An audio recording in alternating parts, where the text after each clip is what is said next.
এখানে মাছ ভাজছে মা? হ্যাঁ, কি মাছ? এটা রুই মাছ বাবু।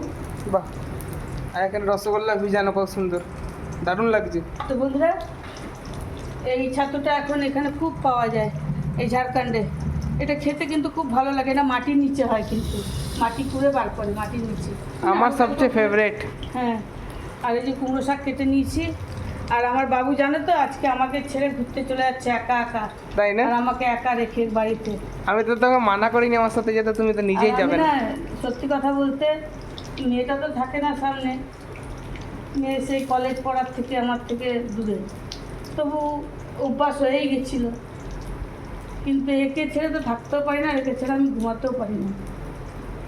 হ্যাঁ, জানি না দুরাত ঘুম হবে না এখন আমার। বাপ রে বাপ, মানে আমি যাওয়ার আগে কত কিছু।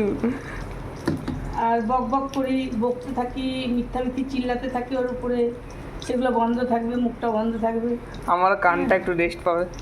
ওর কান রেস্ট পাবে, ঠিক আছে, যাক, ভালোই লাগবে ওর। আমার তো ভালো লাগবে না, আমার একটু একটু কানটাকে সার্ভিসিং করি আনবো। তো দেখো এরকম ছেলে আমাকে ছেলে একা একা। না বন্ধুরা, ওর মাসি ওকে দেখার জন্য পাগলা হয়ে গেছে। ওই জন্য আমি যা দুদিন ঘুরে আয়, বুধবার দিন চলে আসবে, আজকে যাবে, বুধবার দিন চলে আসবে আবার। আবার তো বৃহস্পতিবার দিন রথযাত্রা। হ্যাঁ, রথে না থাকলে তো হবে না। এই মাছ ভাজা হয়েই গেছে। মাছ ভাজার কি কি বানাবে?